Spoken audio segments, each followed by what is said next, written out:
여러분 안녕하세요. 이번 시간에는 주님의 몸된 교회와 새로운 삶, 이런 제목으로 말씀 드리도록 하겠습니다. 그러면 먼저 기도드리겠습니다.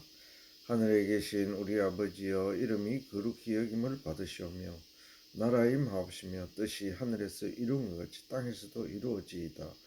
오늘날 우리에게 일용할 양식을 주옵시고 우리가 우리에게 죄 지은 자를 사하여 준 것 같이 우리 죄를 사하여 주옵시고 우리를 시험에 들게 하지 마옵시고 다만 악에서 구하옵소서. 대개 나라와 권세와 영광이 아버지께 영원히 있사옵나이다. 아멘. 전번 시간까지 우리 창세기에서부터 주님이 이 땅에 오셔서 이룬 사역까지 전체적으로 우리가 공부를 했습니다. 공부를 하고 이제부터는 주님께서 이루신 사역에 대해서는 우리가 다, 주님이 하신 일에 대해서는 우리가 공부를 다 했습니다. 그죠? 십자가상에서 마귀를 물리치고 다 이루셨다. 네. 주님의 섭리를 다 이루셨다. 근데 이제 이제부터는 우리들에게 주님께서 부탁하신 일이 있습니다. 우리들이 해야 할 일이 있다 이거죠. 그래서 지금부터 이제 앞으로 쭉 공부할 것은 이 땅에 남겨진 우리들이, 주님의 제자된, 주님의 자녀된 우리들이 무엇을 해야 되느냐, 그에 대해서 우리가 이제 공부하도록 하겠습니다. 오늘의 제목은 주님의 몸된 교회입니다. 이제 여러분도 다 아시다시피 우리가 주님의 몸의 교회라는 것은 주님을 정점으로 각 그리스도의 지체가 모여서 교회를 이루는 것입니다. 그래서 우리가 주님의 몸의 한 일부분이 지체가 되었으니까 우리 지체들이 그리스도 안에서 무엇을 해야 되나, 그것에 대해서 이제 공부하도록 하겠습니다. 우리 마태복음 7장 21절에 이런 말씀이 우리가 기록되어 있는 것을 우리가 압니다. 주여 주여 하는 자마다 다 천국에 들어갈 것이 아니라 아버지의 뜻대로 행하는 자라야 들어간다고 말씀하셨습니다. 근데 이제 거기서 중요한 거는, 우리가 주여 주여는 주님이 자녀 됐으니까 아버지 부르는 거, 주님 부르는 건 당연한 건데, 주님 부른다고 다 된다 이런 뜻은 아니죠. 이제 말씀의 요지가, 그러니까 아버지의 뜻을 따라서 너희들이 행해야 된다. 그러니까 우리의 행동 강령에 대해서 말씀하시는 거죠. 근데 주님께서 강조하신 아버지의 뜻입니다. 아버지 뜻을 알아야 아버지 뜻대로 우리가 행하죠. 아버지 뜻도 모르면서 무슨 주님 말씀을 따르겠습니까? 그래서 아버지의 뜻이 무엇인가, 아버지의 섭리가 무엇인가, 이 말씀 속에 들어가 있는 섭리가 무엇인가, 뜻이 무엇인가를 우리가 지금부터 공부해 보도록 하겠습니다. 제가 옛날에 학교 다닐 적에 우리 수학 시간이 있었습니다. 그죠? 수학 시간에 이제 이거 낸데 선생님이 칠판에 대고 교과서에 나오죠. 칠판에 대고 뭐 사인, 코사인, 뭐 탄젠트, 뭐 시그마 이러면서 뭐 쭉 강의를 합니다. 그죠? 그랬는데 사인, 코사인 내용도 모를 뿐만 아니라, 탄젠트 그 내용도 모를 뿐만 아니라 저것을 왜 배워야 되는가를 모르고 공부를 했습니다. 공부를 한 게 아니고 들은 거죠. 그게 옳은 그게 되겠습니까? 이것은 탄젠트를 공부하고 이 코사인, 사인, 코사인을 하면은 뭐 어떻게 우리 실생활에 이용이 되고, 이 수학이 공부를 함으로써 우리에게 유익을 끼칠 수 있고, 이것은 왜 배우는가? 이 내용을 뭐 선생님 말씀도 안 해주시고 무조건 강의만 하시니까 뭐 그런 점도 있지만은, 그 당시에는 왜 그런 거 질문도 못하고 그냥 뭐 사인 코사인이 있는갑다 이 정도로 그렇게 하니까 뭐 뻔하지 않습니까? 공부 성적 내용은. 매 그 뭐 수학 시험 꽁뚱입니다. 꽁뚱. 그 모르고 그래 하니까 마찬 그 왜 그렇게 이야기하나 하니까 우리도 똑같다 이거죠. 우리가 주님을 믿고 경외하고 섬기고 아버지로 섬기고 주님을 제자로 이제 따라서 이렇게 말씀도 배우고 성경도 하지만은 아버지 뜻도 모르면서 왜 이렇게 하는 것도 모르고 뭐 주님께서 내중에 우리를 천국으로 인도해 주시는갑다 그것만 알고 이렇게 하니까 우리의 믿음이 뭐 옳게 자라겠습니까? 말하자면은 그 내용을 막 아주 시골에 그 말하자면은 뭐 아무것도 모르시는 뭐 연세 많은 뭐 할머니 할아버지들은 뭐 그래 해도 안 괜찮겠습니까? 그 주님 다 아시니까. 그런다 뭐 우리들은 말씀대로 아버지 뜻이 무엇인지를 알아서 깨달아 알아서 그 뜻대로 행해야 반석 위에 집을 지은 거나 같습니다. 모래 위에 집은 성이 아니고 그래야 우리가 천국도 갈 수 있고 그렇습니다. 자, 본문 전도서 12장 13절 말씀을 제가 봉독드리도록 하겠습니다. 일의 결국을 다 들었으니 하나님을 경외하고 그 명령을 지킬지어다. 이것이 사람의 본분이니라. 이 말씀은 옛날 구약시대에 전도자가 이렇게 말씀을 하셨지만은 일의 결국을 다 들었으니 이 말씀을 딴 말로 하면은 하나님의 뜻이 무엇인지 이제 알았으니까 우리가 하나님을 경외하고 그 명령을 지켜야 된다. 이게 우리 사람의 본분이다. 이렇게 결론 지어 놨습니다. 복음은 우리들의 삶의 형태, 소속과 위치를 새롭게 바꾸어 놓았습니다. 아담으로부터 시작된 인류는 아담이 타락함으로써 곧 정죄함을 받았습니다. 그러나 하나님께서는 그리스도를 통하여 우리들 모두를 구원하여 주셨습니다. 이것이 하나님의 인류 구속사입니다. 창세기부터 예수님 십자가에 달리신 내용까지 우리가 다 공부했죠. 이게 하나님이 우리를 위해서 섭리 예정하신 인류 구속사입니다. 이 하나님은 이 깊으신 경륜 속에 이루어가고 있는 그리스도의 구원의 섭리 궁극적인 목적은 우리들 모두를 그리스도와 한 몸을 이루는 교회를 이루어 가심이 하나님의 깊으신 뜻입니다. 이렇게 하나님이 섭리를 이루어 가신 최종 목적은 그리스도와 한 몸이 된 교회를 이루어 가는 것이 하나님의 깊으신 뜻입니다. 이제 우리가 하나님의 그 한 목적, 그 내용 그것을 지금 공부하고 있습니다. 즉 복음의 최후의 목적은 구원받은 백성들이 주님과 한 몸을 이루는 것입니다. 주의 일이 나의 일이고 주의 뜻이 나의 뜻이 되는 것입니다. 이 일을 위해 예수 그리스도께서는 이 땅에 오셔서 십자가상에서 사탄에 대하여 승리하시고 모든 것을 다 이루어 주셨습니다. 그리고 성천하시 하늘 보좌에 앉으신 후에 그리스도께서는 땅에서 삶을 영위하고 있는 우리들에게 능력의 복음을 주시고 성령으로 복음이 믿음의 근원이 되게 하셨습니다. 이제 주님께서는 하늘로 올라가서 성천하셨잖아요. 그래서 그 대신에 주님 대신에 성령이 우리에게 임하게 되었습니다. 성령은 주님처럼 육체를 가지신 분이 아니니까 영이니까 모든 세상 70억 인구에게 다 임할 수 있습니다. 그만큼 성령의 능력이 크시죠. 그래서 모든 전 세계 만방에 복음을 전파하게 되었고 이제 성령으로 말미암아 우리들이 새로운 삶을 얻게 되었습니다.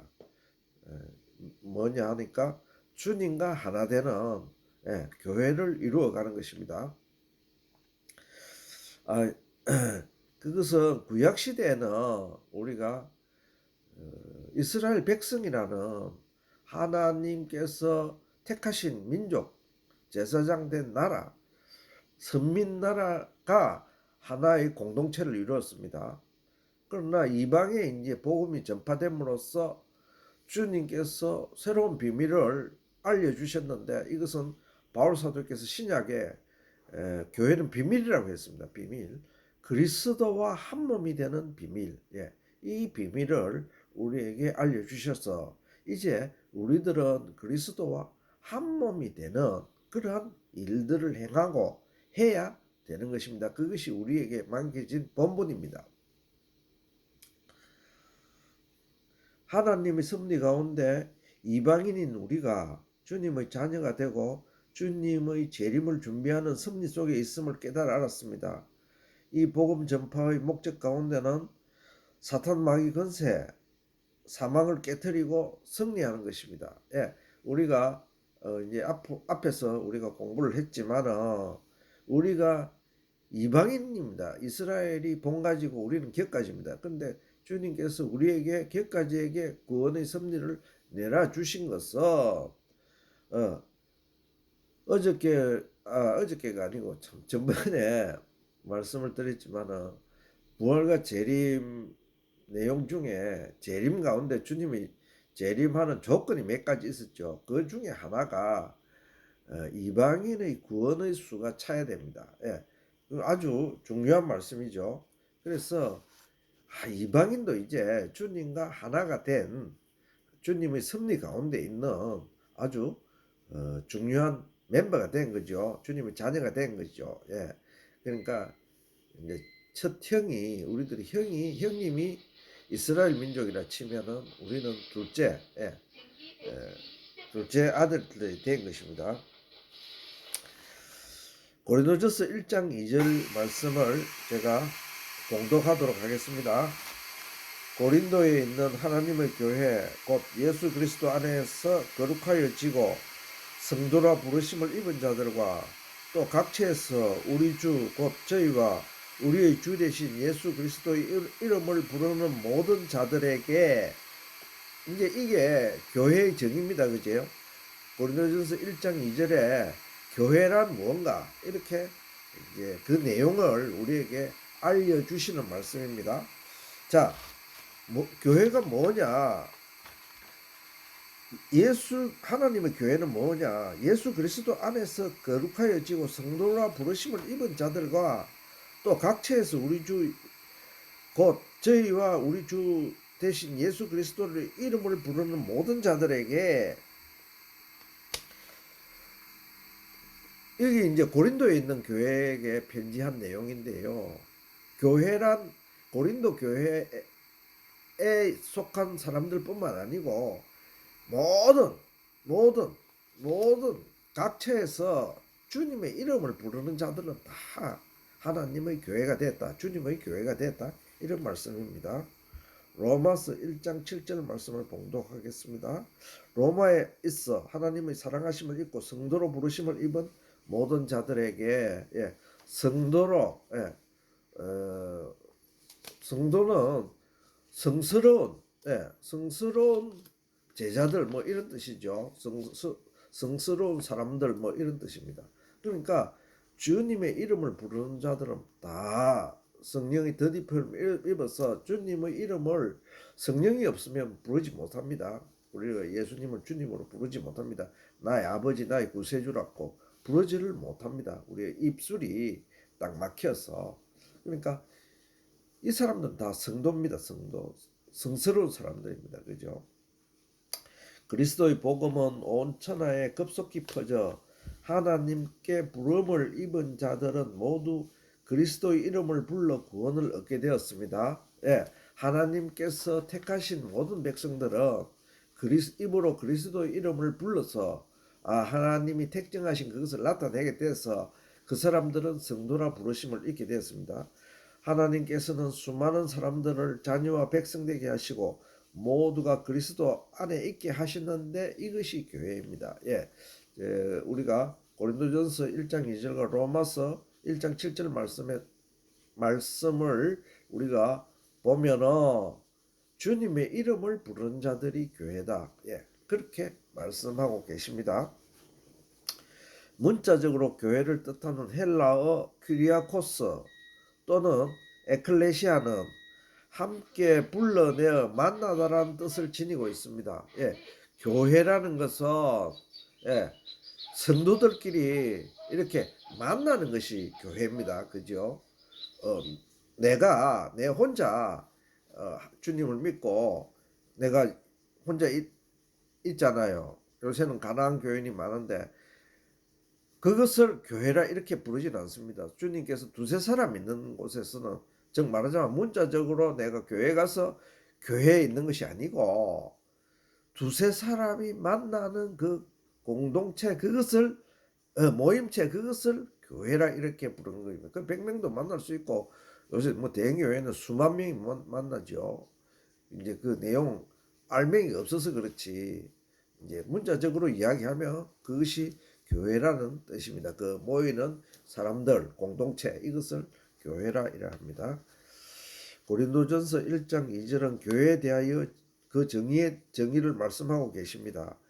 교회는 예수 그리스도로부터 부르심을 입은 자들 그리고 주님의 이름을 부르는 자들 그리고 그들이 모임이 교회입니다. 따라서 교회는 하나님께서 그리스도 안에서 부르신 사람을 가리키며 두 사람, 세 사람, 여러 사람, 수많은 사람들이 모두를 망라합니다. 예. 근데 이제 이 교회론에 깊이 들어가면은 뭐 깊이 들어갈 것도 없지만은 교회의 머리는 예수님이십니다. 그러니까 10,000명이 모여든 1,000명이 모여든 100명이 모여든 2명이 모여든 예수님과 함께 하면 그것을 교회라 칭할 수 있고 10,000명이 모여든 거꾸로 이야기하면 10,000명이 모여든 100명이 모여든 1,000명이 모여든 그 머리 대신 예수님이 없으면은 그건 교회가 아닙니다. 예. 아무리 많이 모여도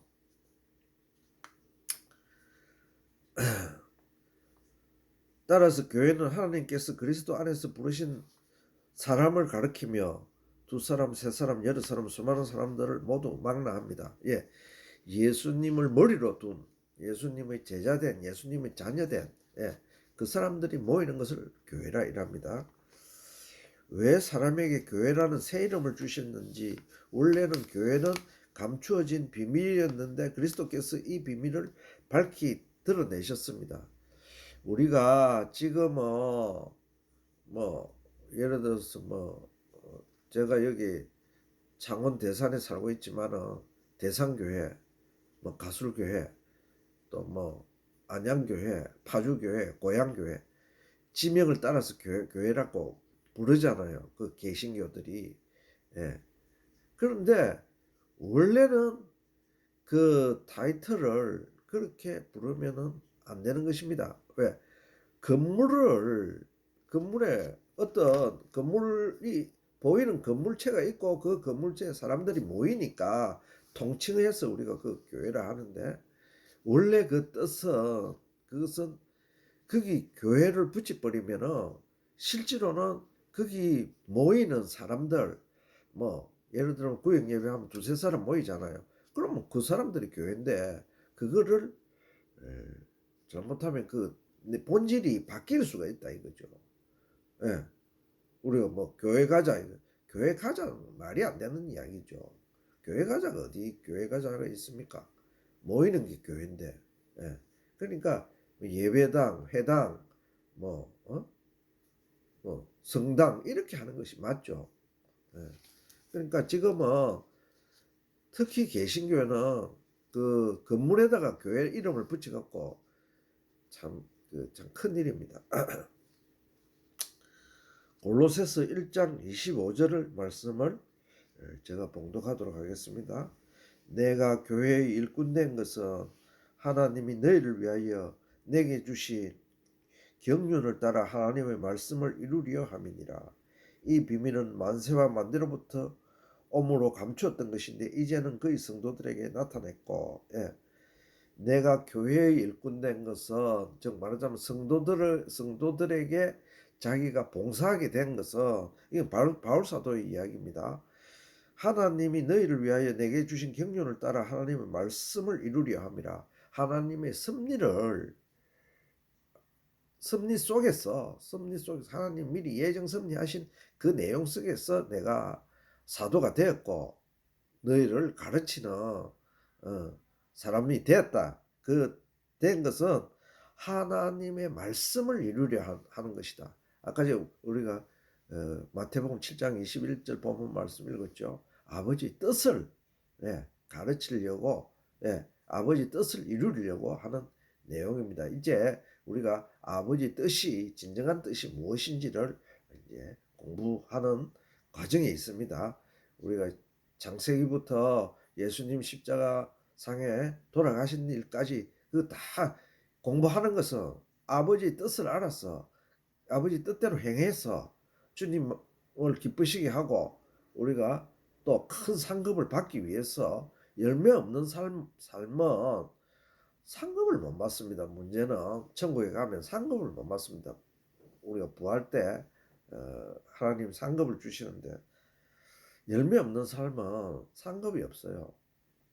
그래서 우리가 그 상급을 위해서 달려가야 되는 겁니다. 이 생, 60년, 70년, 80년, 100년 사는 동안에 열심히 주님 말씀 순종하고 그 열매 맺는 삶을 이루어 가서 주님 앞에서 큰 상급 받는 우리들 모두가 됐으면 좋겠습니다. 골로새서 1장 25절 본문 말씀을 방금 읽었습니다. 이것은 우리가 이렇게 하나님의 뜻을 알고 내용을 이루고 가는 것은 하나님의 말씀을 응하게 하기 위해서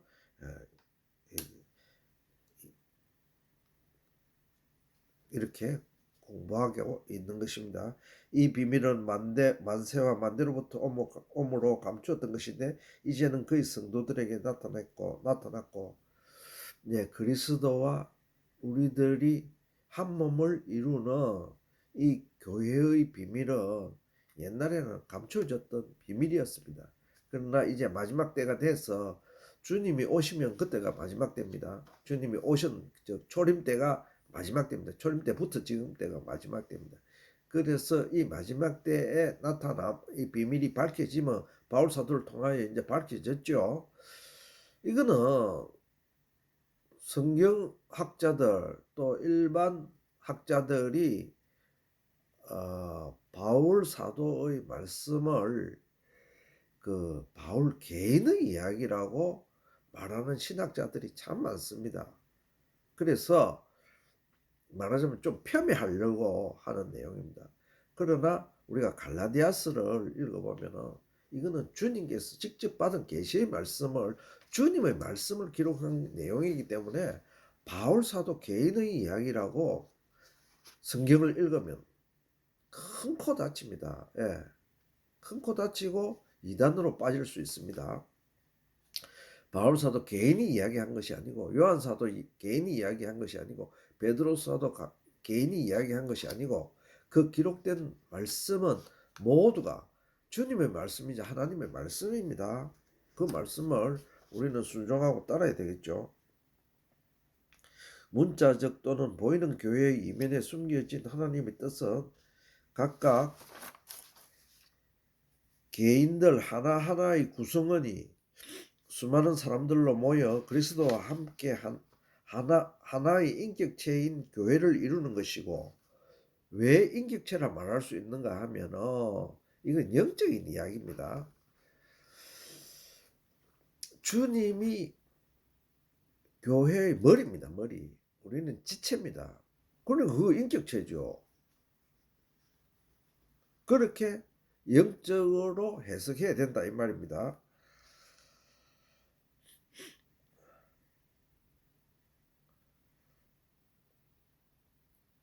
인격체인 교회를 이루고 서로 교제함을 말씀하고 계십니다.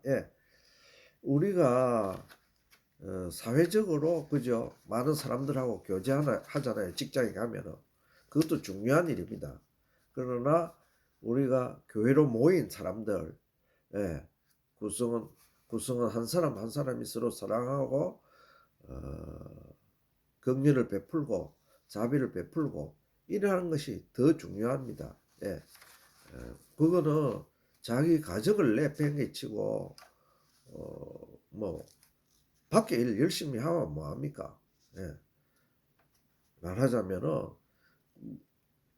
그러니까 뭐 우리 교회에 와서 예를 들어 구성원들끼리 모이면은 내 의견, 내 성질 이런 거는 죽여야 됩니다. 죽이고 상대방 칭찬해 주고 주님 말씀에 따라서 서로 사랑하고 품어주고 예, 교회 내에서는 큰 소리가 나면 안 되죠. 교회 구성 가는 데는 절대로 그런 일이 없어야 된다. 그 사람들이 아주 말하자면 이단적인 내용을 하거나 세상적인 이야기 할 때 그때는 뭐 그런 말을 해도 되지만 일반적인 이야기를 하는데 자기 의견이 옳다 이래 갖고 그 끝끝내 관철하는 사람도 있어요. 꼭 무슨 뭐 예를 들어서 요새 뭐 정치 문제, 경제 문제 많잖아요. 뭐 문화적인 문제, 트렌드 문제 뭐 이런 거 많잖아요. 예.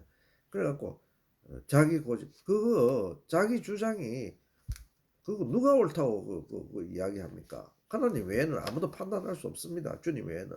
예. 그러니까 그런 거 갖고 시비하면은 절대로 안 되는 것입니다. 여기 방금 말씀하고 있잖아요. 예. 우리가 한 지체입니다. 니는 손이 틀렸다. 나는 팔이 맞다. 이게 어디 있습니까? 예.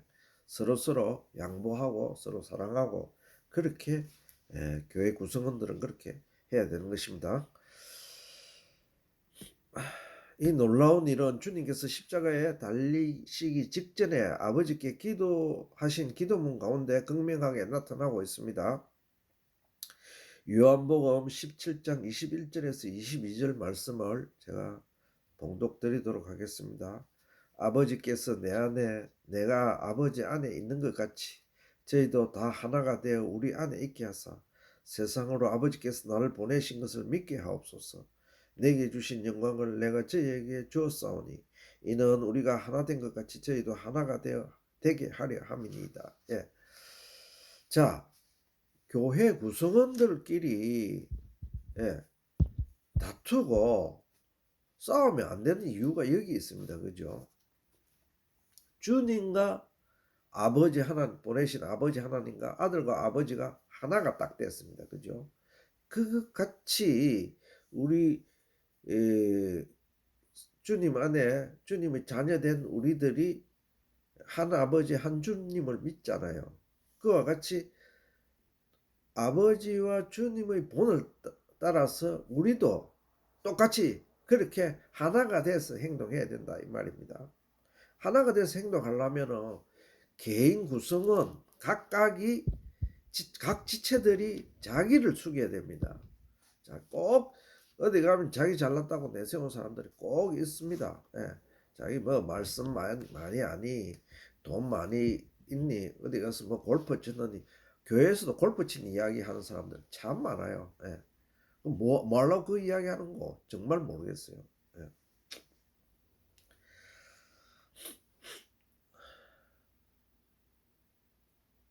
내게 주신 영광을 내가 저에게 주었사오니 이는 우리가 하나가 된 것 같이 저희도 하나가 되게 하려 함이니이다. 예. 이 말씀 주님의 말씀을 꼭 명심하셔야 되겠습니다. 주님과 아버지가 하나이듯이 우리들도 다 같이 하나가 되어 아버지와 아들 안에서 있게 하려 하심이 주님의 기도였습니다. 그러면은 수많은 사람들이 어떻게 하나가 될 수 있습니까? 주님은 포도나무 비유로 알기 쉽게 말씀하셨습니다.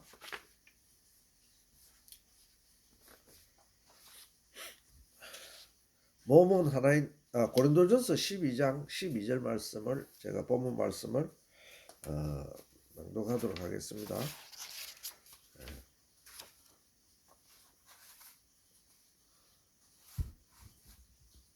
몸은 하나인데 많은 지체가 있고 몸의 지체가 많으나 한 몸과 같이 그리스도도 그러하니라.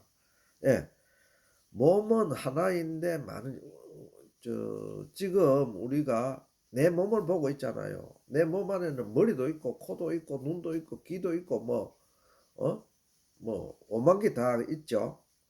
그런데 이것을 하나라 합니다. 하나 정희균 이라마 내 눈을 이야기하는 것이 아니고 내 발만 이야기하는 게 아니고 전체를 이야기하는 거예요. 그래서 그리스도도 그러합니다. 우리가 그리스도의 교회가 됐다 이러면은 주님이 나의 머리이고 이 사람은 이분은 예를 들어서 뭐 김철수가 있다 하면은 김철수 이분은 나의 팔이고, 예. 김영희가 있다 하면 김영희 이 사람은 나의 뭐 손이고, 예를 들어서 그런 식으로 생각을 하고 영적으로 이야기입니다. 우리가 한 몸이 된 것처럼 그렇게 행동하고 사고하고 그렇게 해야 된다. 교회라는 것은. 자, 요한복음 15장 4절에서 5절 말씀을 본문 말씀을 제가 봉독하도록 하겠습니다. 내 안에 거하라 나도 너희 안에 거하리라. 가지가 포도나무에 붙어 있지 아니하면 절로 가시를 맺을 수 없음같이 너희도 내 안에 있지 아니하면 그러하리라. 나는 포도나무요 너희는 가지니 저가 내 안에 내가 저 안에 있으면 이 사람은 과실을 많이 맺나니 나를 떠나서는 너희가 아무것도 할 수 없음이라. 예, 주님의 몸된 주님은 포도나무입니다. 포도나무. 우리는 그 가지들이고, 그죠? 그러면은 그 가지들은 주님 안에 붙어 있다는 증거를 나타내야 될 거 아닙니까? 그것이 바로 주님이 말씀하신 열매입니다. 포도 열매죠. 포도나무가 됐으면 포도 열매를 맺어야죠. 포도 열매는 뭡니까? 결론적으로 이야기하면은 성령의 9가지 열매입니다. 그건 내 이야기가 아니고 성경 말씀 이야기입니다. 그러니까 주님 안에 있다는 증거를 나타내기 위해서는 성령의 9가지 그 열매를 나타내야 되는 것입니다. 지금 우리 특히 한국 교회는 문제가 뭔가 하니까 돈 많은 사람이 하나님께 축복받았다 이런 인식이 굉장히 많습니다. 거의 다 그렇게 99%가 그렇게 생각하고 있습니다. 또 큰 뭐 말하자면 교회 성전을 예배당을 크게 지으면 와 그 사람 그 목사 목회 성공했네. 성도들 많이 모이면 성공했네. 물질적으로 다 그게 물질하고 연결되어 있습니다. 제가 옛날에 강론하면서 우리나라 남북 문제에 대해서 한번 강론을 드렸죠. 제 강론을 들은 사람이 알 건데 왜 남북이 갈라졌습니까? 왜 북한이 저렇게 유물론자인 김일성 집단한테 저렇게 도난받고 있습니까? 그걸 영적으로 이야기하자면은 옛날 평양에 살던 그 동방의 예루살렘이라고 하던 그 평양에 살던 우리 성도들이 유물론에 빠졌기 때문입니다. 즉 돈을 중요하고 중요시 여기고 돈을 축복의 근원이라고 생각했습니다. 그래서 그 사람들은 진짜 돈을 사랑하는 유물론자들을 유신론자들이 아니죠. 지금 공산주의자들은 그 사람들 신이 없다고 합니다. 신을 믿는 사람들은 아편과 같아 해서 죽여버립니다. 그런데 그 사람들의 노예가 됐습니다. 그걸 영적으로 이야기하면은 돈을 사랑했기 때문에 그러한 채찍을 맞은 것입니다. 지금 우리 남한에 있는 우리가 지금 그래 됐습니다. 우리가 뭐든지 뭐 사회적으로도 그렇고 사회적으로도 성공한 사람은 돈이 있어야 되고 교회 안에서도 돈이 있어야 되고 교회 지체 안에서도 돈이 있어야 되고 지금 돈 없으면 아무것도 못하는 세상이 됐습니다. 그러면은 하나님께서 가만히 있겠습니까? 그 채찍이 떨어질 것입니다.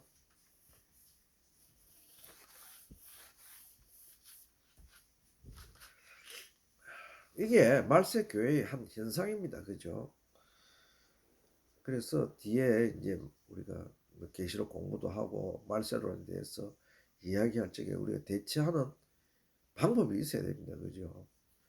절대로 돈이 필요해서 돈으로 사는 것은 맞습니다. 그러나 거기에 중점을 둬서 돈만 가지고 있다고 부러워하고 돈 없는 사람을 얕보고 어? 헌금 많이 들어오면은 그 목회 성공했다 이래 하고 그래서는 안 된다 이거죠.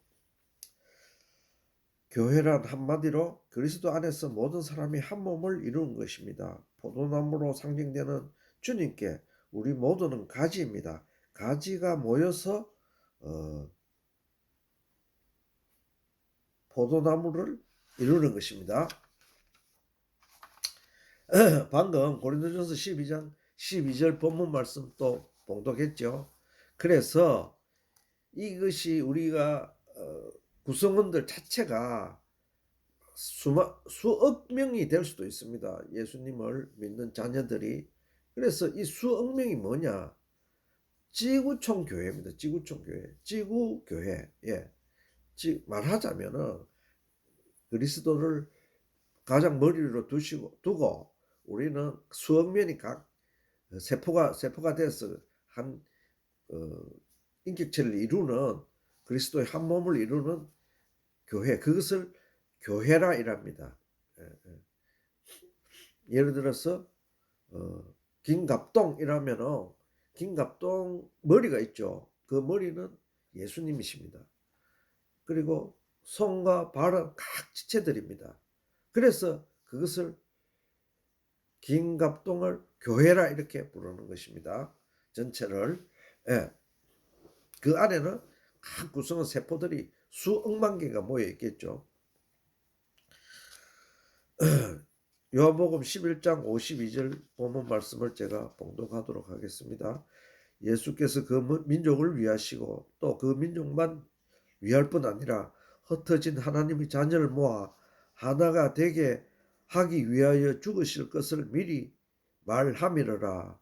예, 예수님이 말씀하신 내용을 보면은 그 민족을 위하고, 즉 말하자면 이스라엘 민족뿐만 아니고 이스라엘 민족을 위하고 이스라엘 민족뿐만 아니고 또한 미리 이방인들의 자녀에 대해서도 하나가 되게 하실 것을 미리 말씀하셨다 이거죠. 또 에베소서 1장 22절에서 23절 말씀입니다. 또 만물을 그 발 아래 복종하게 하시고 그를 만물 위에 교회의 머리로 주셨느니라. 교회는 그의 몸이니 만물 안에서 만물을 충만케 하시는 자의 충만이니라. 네, 본문 말씀은 내용 그대로입니다. 주님이 교회의 머리가 됐고 우리는 그 몸의 지체들입니다. 그래서 지금 우리 특히 한국에서는 교회를 예를 들어서 건물체를 교회라 이렇게 인식하는 사람들이 참 많아요. 그 가장 비근한 게 교회 가자가 아닙니까? 교회 가자. 교회에 모이자. 그게 말이 안 되는 이야기죠. 그래서 이런 거는 다 고쳐야 됩니다. 예배당, 성당, 뭐 회당 뭐 이런 식으로 고쳐야 되는 것입니다. 그래서 우리가 교회의 본질을 알았습니다. 교회는 주님을 머리로 두고 그 안에 각 모여있는 지체들이다. 두 사람이 모이든 천 사람이 모이든 만 명이 모이든 뭐 수억이 모이든 그것이 교회다 이거죠. 그거 예를 들어서 교회의 본질은 정기적으로 안 모여도 됩니다. 그죠? 모인다는 그 자체가 교회다 이 말입니다. 오늘 예를 들어서 뭐 김집사하고 박집사하고 서집사하고 저희가 봉사를 가게 됐어요. 뭐 예를 들어서 뭐 오늘 우리가 도로가 어디 도로가 참 더러운데 우리가 각 이래 휴지 그 집게를 막 사갖고 우리가 봉투 하나씩 들고 봉사 갑시다. 세 사람이 모이죠. 그러면은 그 명칭이 어떻든 간에 그 사람들이 주님 안에서 모인 그리스도 이름으로 모였기 때문에 교회다 이렇게 말씀드릴 수 있습니다. 자, 오늘은 주님의 몸된 교회 앞으로 계속 강론드리도록 하겠습니다. 오늘은 이것으로 마치고 다음 시간에 또 강론드리도록 하겠습니다. 여러분 안녕히 계십시오.